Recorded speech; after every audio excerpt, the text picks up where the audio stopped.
Hello there, my name is Chris Compton. I'm the founder and CEO of HVACR and today we're going to talk about refrigeration service gauges, such as these that I have here in front of me. There's a lot of different types of gauges. There's a lot of very common aspects about gauges, so we're going to start with the hoses. And today, with this 4-valve manifold, I'm just going to take off the red hose, and we're going to talk about this hose. This happens to be a 5-foot hose. If you're running service work in the field or wherever you're working, I always say get a 5-foot set of gauge hoses because they allow you to do a lot of things, to reach into a lot of places where you can get connected to the equipment without stretching hoses out. So here we are, we're looking at a 4-valve set of service manifold gauges. 4 valves meaning 1, 2, 3, 4. 4 valve handles on this set of gauges. There's also 4 hoses. You'll notice the red one, the small yellow one, and we have a blue one. These are all smaller hoses, 1/4 inch in size. And then here we have the 3/8 evacuation hose, which I'll talk about that later. The first thing let's talk about is the hoses themselves. One thing about gauge hoses that a lot of people don't understand or realize or whatever is that inside of each one of these gauge hoses, each end is different. If you'll notice, looking at this end, both of these ends of the red gauge hose, this end has got an angle fitting on it. It's got a slight rotation on the end with a brass fitting. And this end is straight without any angle to it. Also, notice the end that's got the extension on it, the brass extension. If you look in here, you'll notice that there's a Schrader depressor in this end of the hose.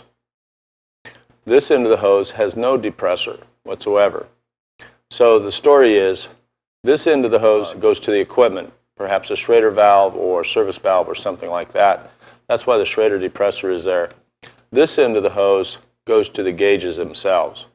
Remember which end is which. As I mentioned, this end of the hose, the one with the angle extension on it, has a Schrader depressor, this little square block here. It is there to, as you put the gauge hose to a Schrader valve, it's there to depress the Schrader valve itself so that you can measure pressure when you attach to the system. Simple as that.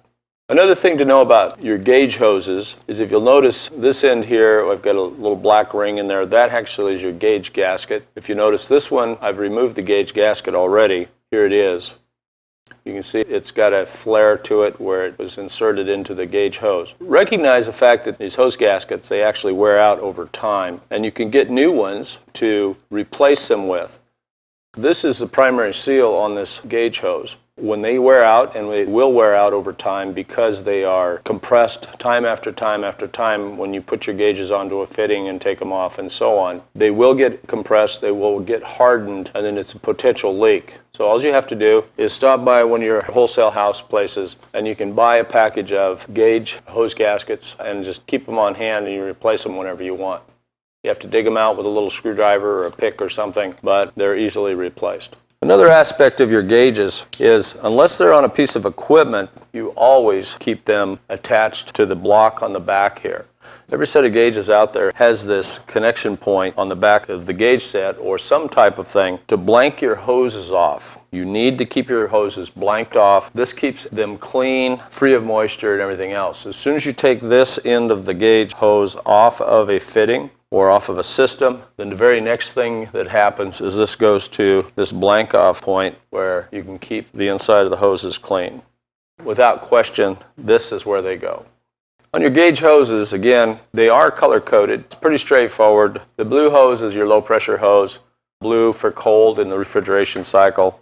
The red hose is your high pressure side, red for hot or high pressure in the refrigeration cycle. And the yellow hose is more or less your utility hose that is used for connecting to other devices such as a charging cylinder or maybe an oil pump or that type of thing. These hoses are all rated for pressure. This hose, this 1/4 inch utility hose, 800 psi WP working pressure or 56.25 kilograms per square centimeter.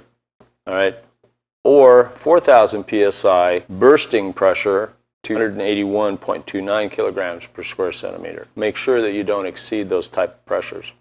Now let's talk about the manifold itself. As you can see, low, VAC stands for vacuum, REF stands for refrigeration, and high of course, stands for high pressure.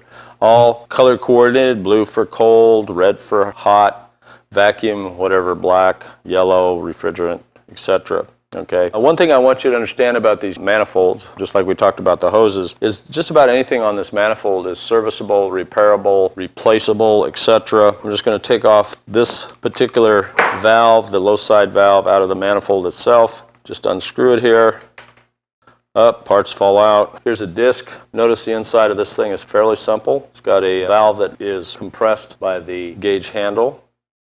This disc goes over the valve. Sets in there just like that. It's a Teflon disc. This has a Teflon disc on it to rub against it so that you don't have any mechanical linkage that's going to wear out. Very good design and replaceable. At your wholesale house, you can get replaceable parts for just about any gauge or manifold out there. I'll put this back together. Another comment about your gauges is don't be the bull when you're using these gauges. In other words, one of the common things I see in a lot of students, if tight is good, real tight is better. And that's just not the way these things work. If you continuously reef down hard on these gauge manifold handles, the valves themselves, what you're going to do is ultimately just damage them. A good snug seat is all you need to shut off the gauges. Another issue about gauges that I see a lot of students deal with or have confusion with is when you put a set of gauges on a piece of equipment, i.e. low side, high side, for instance, you're gauging the equipment to see what's going on with it.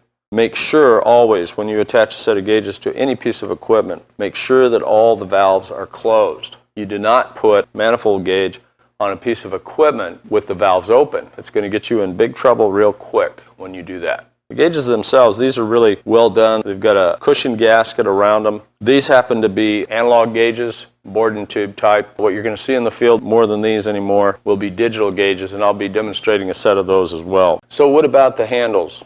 What about the valves? When you're attaching, for instance, the blue hose to the low side of a system, the valve should be off, and what you will read as soon as you open the service valve at the other end of the gauge line is what you'll read is whatever pressure is in the low side of that system. This reads whenever anything that's attached to this fitting right here on the low side reads directly to the gauge. In other words, you do not have to open the valve to get a pressure reading on whatever that hose is attached to. The same thing applies to the red connection. Whenever you attach something to this red fitting, i.e. the high side of the system, you do not have to open the valve to get a reading on the gauge. It reads directly into the gauge. Initially, most entry-level techs find gauges very confusing, and I can appreciate why. When I started, it was a 2-valve set with only 3 hoses on the bottom. A number of years ago, the common went to 4-valve, 4-hose set. And now, even further along, we're really getting some very sophisticated digital sets out there that do everything, including Whistle-Dixie. The one thing that you need to keep in mind is that these fittings all connect to each other inside this manifold. And so it's a manifold. It is a true manifold. This manifold is open interior to all 4 of these points, and how this manifold becomes common to one place or another inside of the gauge manifold is depending on what you do with the valves. All right, so for instance, if I have a low side connection here on this low side hose connection, and I want to introduce maybe some refrigerant here, I have a refrigerant tank connected to this yellow line. Okay, I would open the yellow line, which means that now this connection right here is open to the manifold. And I would open the blue line, the blue valve, which means now that this port is open to the inside of the manifold. So I could have refrigerant coming in here, going through the manifold, and going out into the low side connection of my system. Same all the way around. If I wanted to evacuate, here's my vacuum line. And by the way, you notice that this is a 3/8 line, okay? This is a larger line because the time of evacuation and the impact of evacuation is controlled by how large the vacuum line is. If you've got a 1/4-inch vacuum line, you're really not doing much. It's always better to have at least a 3/8 or a 1/2-inch vacuum line go into a vacuum pump, and you will understand that as we go. If I open this line up in a typical evacuation scenario, I would have this gauge valve open. I would have this gauge valve open, which now means that this line is common to the manifold, my high pressure line is common to the manifold, and this line, the large vacuum gauge line, is common to the manifold. My vacuum pump is running, it's pulling non-condensables, etc. out of the system through this hose and this hose. because all three of them are common to the manifold. Another word to the wise. All you he-men out there, remember those gauge gaskets in your hoses, your hose gaskets. All you he-men, for whatever reason, sometimes I've seen guys put these things on, I swear with vice grips or something, because they are really put on tight. If you have a good hose gasket in the thing, all you have to do is this knurled nut, finger tight, good enough, nice and snug, but you do not have to reef on it and get it nailed down there where you need to use a pair of vice grips to get it off, or a pair of pliers. That's not what it's about. That hose gasket is pliable and flexible enough to allow you to get a good seal, even on a 400 or 500 psi line, just by putting it down finger snug. So calibrating your gauges. Calibrating your gauges is a process that you should check every once in a while. I believe it's recommended at least once a week or so. These gauges are hanging in your truck, they're banging around, you're up on the roof, you drop them here. Those kind of things are going on with these gauges, particularly these analog gauges with the Borden tube set up in the back. The way you would calibrate these gauges, in this case I had to take this bumper guard off of the low side gauge. But the way you calibrate them is you get a tank of refrigerant that you know is a good sample of refrigerant. In this case, I've got this tank of R22 that we have here in the lab. You take the temperature of the tank. In this case, the temperature right here on this tank is 77 degrees. And then you look at the face of your gauges, which you have to take this cover off, just like that, and unscrews. Notice right here, I have a screw head sticking out through the face of the gauges. Now, I have this green arc inside this gauge, and green, of course, is R22. It says R22 right there. What I should be seeing on this gauge is this is my temperature range on R22. So what I'm doing here in this tank is I'm measuring a saturated temperature because I have liquid and vapor present inside that tank. I've got 77 degrees on the thermometer, 77.6, almost 77 degrees. And my gauge on that saturated condition is showing me basically 70 degrees. I'm 7 degrees off on this calibration. So what I do is I'm just going to get onto that screw head and I'm going to adjust. I'm going to calibrate my gauge up to 77 degrees on the green arc because I'm connected to an R22 tank. It's a done deal. Now, of course, what I do is I always smack the gauge a little bit to make sure that that's going to stay in that position.